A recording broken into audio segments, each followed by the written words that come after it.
Ethiopian Human Rights Commission report that was mentioned there by Kalkadan and released today. So I'm joined by Albab Tesfaye, who works with the Commission. Thank you for joining us here on BBC Focus on Africa. First off, I suppose we have to ask, where did you get your evidence from? Thank you for having me. So myself and 3 other human rights experts traveled to the town of Mikadra, as well as surrounding cities or towns, including Sanja, Dansha, Humera, Abrajira, and Gondar. So we actually went on the ground to make this investigation. Okay, and we've heard a little bit there about what we found. People were bludgeoned, true atrocities as described there, if correct. Tell us a little bit more about your conclusions.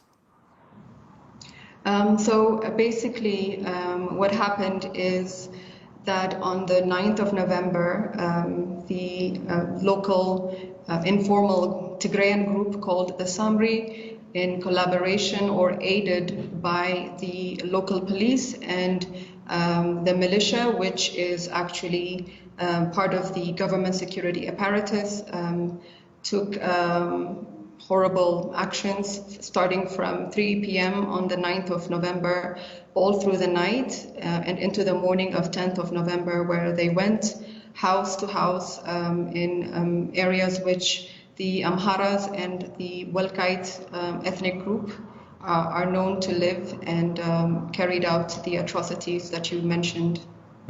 Okay, Amnesty International obviously have also made allegations of atrocities carried out. They've been unable to verify who was responsible. Have groups like Amnesty International been given access to the Tigray region? So we worked directly with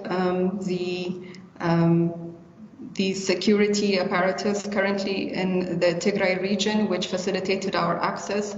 I doubt that Amnesty was allowed to enter the Tigray region, but I'm not sure of the sources that they used, so I can't speak to that. I wonder if you could just explain to us a little bit further who the Samri are, this youth group that you name in your report.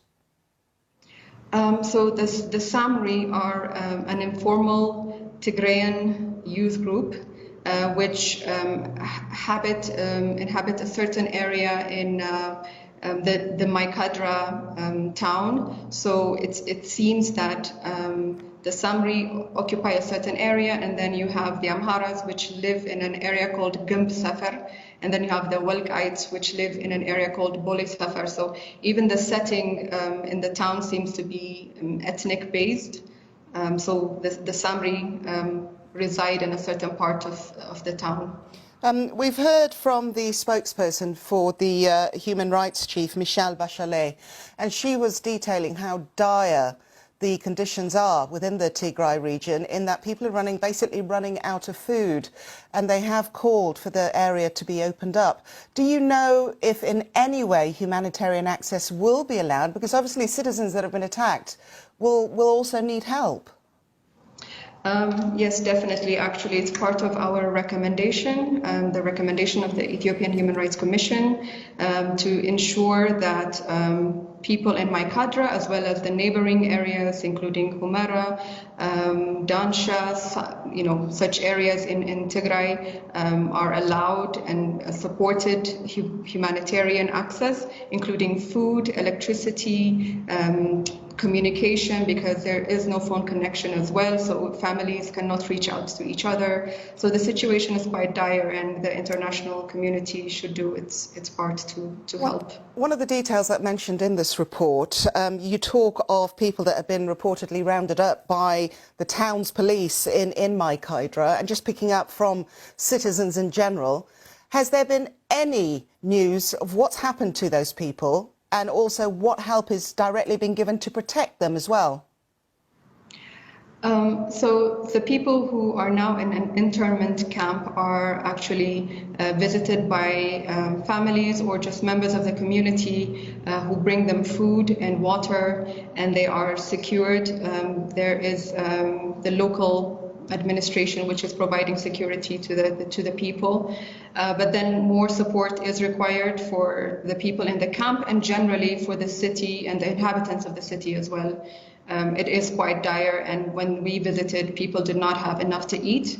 And the sanitation issue was also a concern because the city had a very strong scent from bodies which still remain unburied. Albab, sorry, very quickly. Once this deadline runs out, that's been put in place by the federal government, is there anything that's been put in place to protect people, to get them out of the area? Because we've been warned that there is going to be an offensive carried out. Well, that is beyond the scope of our report. Unfortunately, our study focused on Mikadra, and we are not sure what is happening on the other side, which is under the control of the Tigray forces. Sorry, I cannot speak to that. Okay, well, thank you very much for the details of your report. Albab Tesfaye there speaking to us. Thank you. Thank you for having me.